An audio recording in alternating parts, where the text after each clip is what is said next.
현재 알려진 고양이의 평균 수명은 13세에서 15세라고 합니다. 과거에 비해 약 5년이 늘었다고 하지만 이것 또한 길지 않죠. 저는 마음 같아서는 평생 같이 살고 싶은 생각을 종종 하는데요. 현재 집에 7살이 된 생강이 무우가 있어서 그런지 요즘에 이런 정보에 더욱 관심이 가더라고요. 그래서 관련된 여러 뉴스랑 유튜브를 찾아보다가 2024년 영국에서 발표한 논문을 찾았는데요. 이 논문에서 고양이의 수명에 영향을 주는 요소들을 분석했다고 합니다. 이 요소들을 많은 분들이 알아두시면 도움이 되실 거예요. 그리고 함께 정리한 고양이 건강에 도움이 되는 7가지 방법도 담았으니 끝까지 시청하시고 우리 아이들과 더 건강하게, 더 오래 함께하는 습관 함께 만들어 보시면 좋겠습니다. 앞서 말씀드린 논문은 세계 최초이자 대표적인 고양이 전용 수의학 학술지에 실린 논문인데요. 이 논문을 한국어로 번역해 보았는데 고양이의 연령별 기대 수명표, 사망 위험 요인에 관한 연구라고 하더라고요.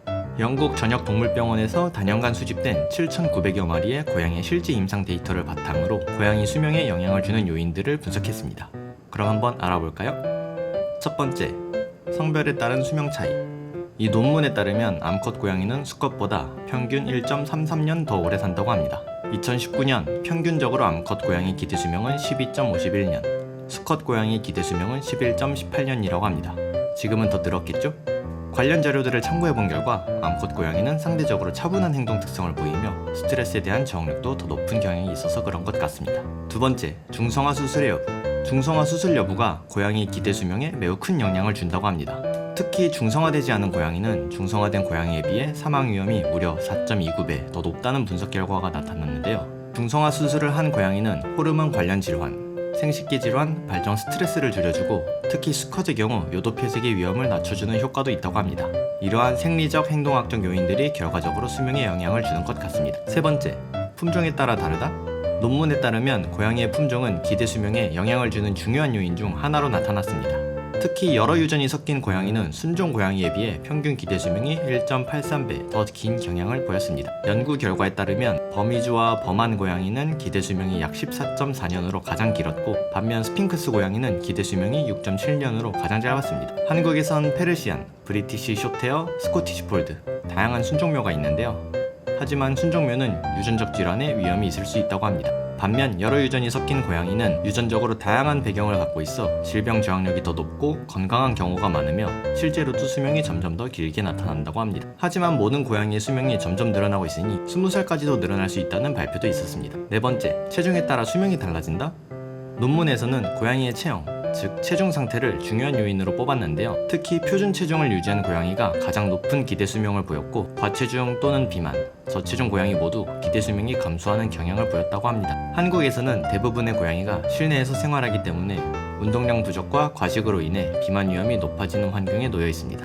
특히 중성화 이후 고양이의 활동량이 줄면서 체중이 빠르게 늘어나는 경우가 많습니다. 저도 그렇지만 많은 집사님들이 뚱냥이들을 많이 귀여워하시죠. 하지만 비만은 단순한 외형 문제가 아니라 당뇨병, 관절염, 심장질환, 요로계 질환 등 다양한 질병의 위험을 높이고 결국 수명을 단축시키는 주요 원인으로 뽑혔습니다. 저는 이 논문을 읽고 특히 우리 고양이들의 건강은 어떨까 더욱 관심이 생기더라고요. 지금까지 논문을 바탕으로 고양이의 기대 수명에 영향을 주는 4가지 요소에 대해 알아보았는데요.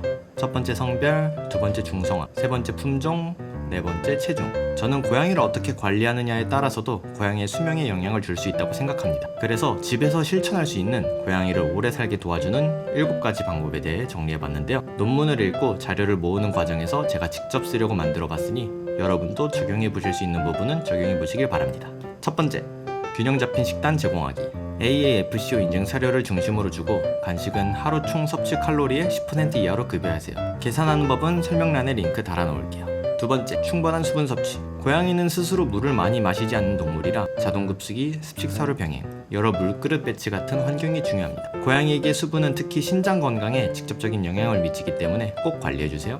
세 번째, 정기적인 건강검진. 6개월에서 1년에 한 번 이상은 수의사와의 건강 체크가 필수입니다. 저는 현재 생강이의 신장 수치를 약 3개월에서 6개월마다 확인하면서 다른 고양이들도 같이 검진하고 있는데요. 신장, 치아, 비뇨기, 심장 관련된 질환들은 초기에 발견해야 치료가 가능하니 주기적인 건강검진은 필수입니다. 네 번째, 실내 생활, 야외 생활. 가끔 들리는 소문으로는 밖에 사는 고양이가 더 행복하다라는 이야기가 있죠.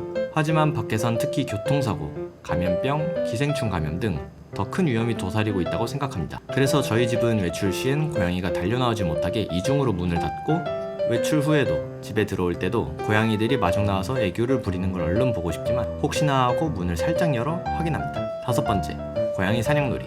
저희는 최근에 여러 장난감을 구매했는데요. 특히 반응이 좋은 장난감이 몇 가지 있습니다. 사용해보고 좋은 것들만 모아서 나중에 공유드려 볼게요. 장난감 말고도 캣타워, 자동 레이저, 퍼즐형 급여기 등 여러 장난감이 있더라고요. 사냥놀이는 하루에 10분에서 15분씩 놀아주려고 하고 있습니다. 현재는 저희 집에 4마리라 엄청 정신없지만요. 6번째, 체중과 배변 상태 확인하기. 저는 약 주 단위로 체중을 측정하고 배변 상태와 화장실 사용 패턴을 자주 관찰하고 있는데요. 관찰하면서 화장실은 좋아하는 모래 종류, 화장실 위치를 만들어줬더니 현재는 4마리 다 편하게 볼일을 보고 있습니다. 그리고 만약에 체중에 큰 변화가 있거나 배변에 이상이 있으면 질병의 초기 신호일 수도 있으니 조금 귀찮아도 자주 확인해 주도록 합시다. 마지막 7번째, 많이 사랑해주기. 이름을 자주 불러주고 자주 쓰다듬어주면 고양이들이 좋아하는 안정된 루틴을 유지해주세요. 저희 집 무우는 궁디팡팡을 엄청 좋아하고, 쑥쑥이는 쓰다듬는 걸 엄청 좋아합니다. 생강이는 조용하고 따뜻한 곳을 좋아하고요. 생강이는 박치기를 특히 좋아합니다. 깍두기는 애기라 그런지 어떤 것도 다 좋아하는 것 같아요. 관심을 주면 좋아합니다. 이렇게 고양이들에게 자주 해주면 스트레스 완화뿐 아니라 면역력 유지에도 영향을 준다고 하니 더욱더 많이 해줘야겠죠? 오늘은 논문의 정보들과 제가 아이들을 키우면서 얻은 팁들을 토대로 영상을 제작해 보았는데요. 혹시 여러분만의 꿀팁이 있으시다면 댓글로 알려주세요. 여러 집사님들의 소중한 경험이 저뿐만 아니라 다른 분들에게도 큰 도움이 됩니다. 이 영상을 시청하시는 모든 분들과 소중한 반려묘 아이들이 더 건강하고 더 오래, 더 행복하게 함께 할 수 있기를 진심으로 바랍니다. 오늘 영상이 도움이 되셨다면 좋아요를 눌러 이 영상을 다시 보고 싶으실 때 쉽게 찾아보실 수 있고요. 구독해주시면 혹시 놓치고 있나 하는 꿀팁들을 빠르게 만나보실 수 있으니 구독도 부탁드립니다. 그럼 다음 영상에서 만나요. 안녕.